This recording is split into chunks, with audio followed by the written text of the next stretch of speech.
In November, Americans will face a stark choice at the polling booth. The issues are clear, and the future is at stake. Many Christians active in politics find themselves increasingly at odds with the culture. That's because the cross of Christ is inherently at odds with our culture.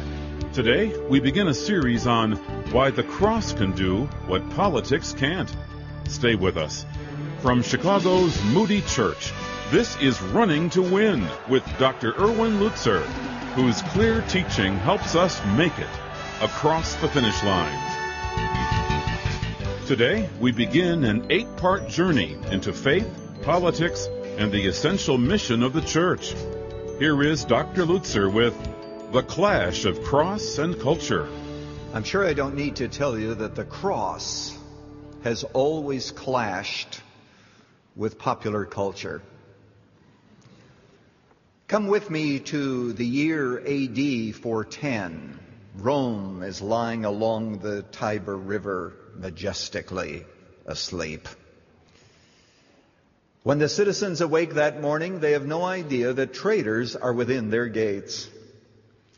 Alaric the Goth, some of his soldiers overpowered the soldiers that were stationed at the Salarian Gate, and now they are within the walls of the city of Rome. They spend 3 days trashing the place. They take works of art, gold, silver, they load their carts, and 3 days later they leave. They did not burn Rome, they only destroyed it. They did not destroy entirely the city, but they wanted to humiliate it, and they did. And the question that the people and the citizens of Rome asked as they thought about it after the 3 days of horror were over was this: who is to blame? Who's to blame?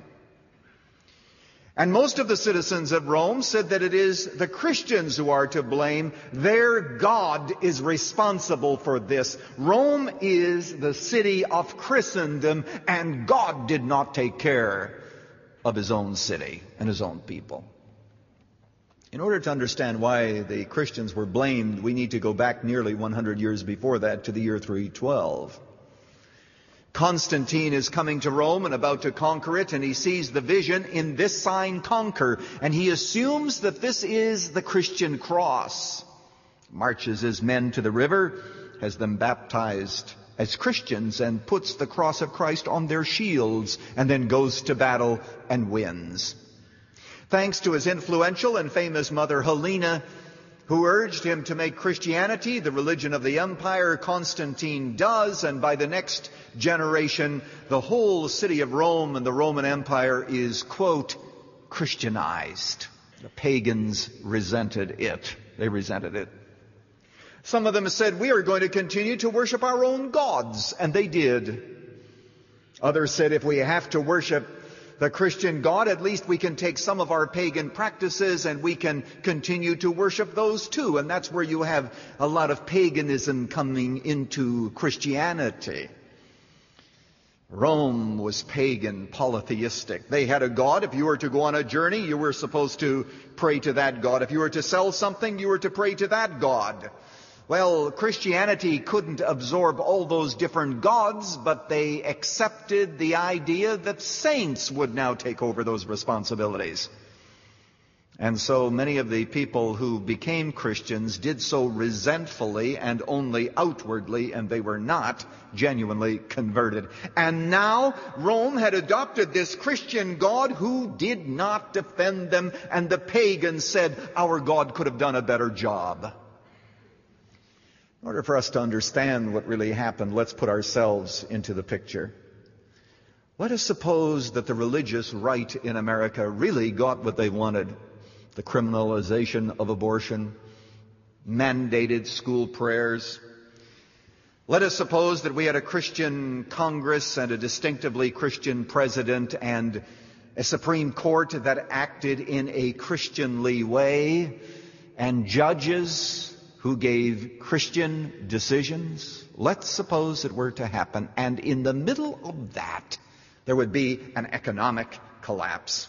Banks would be closed. People would be laid off.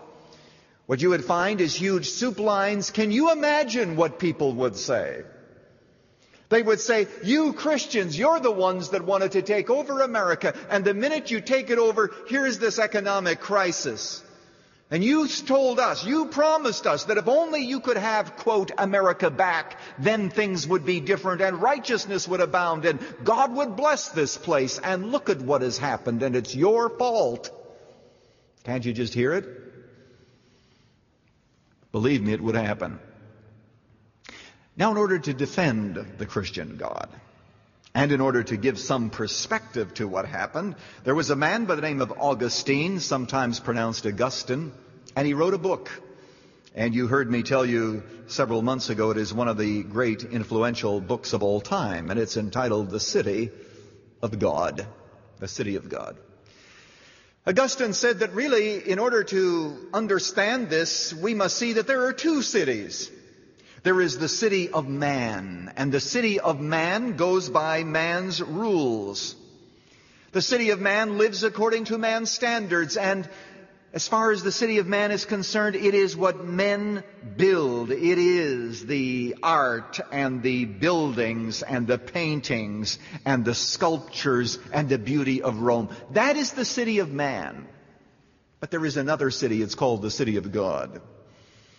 The city of God is the God of the apostles. It is the God of the prophets. It is the God of all those who trust Christ, and it is His city. And we seek that city whose builder and foundation is God.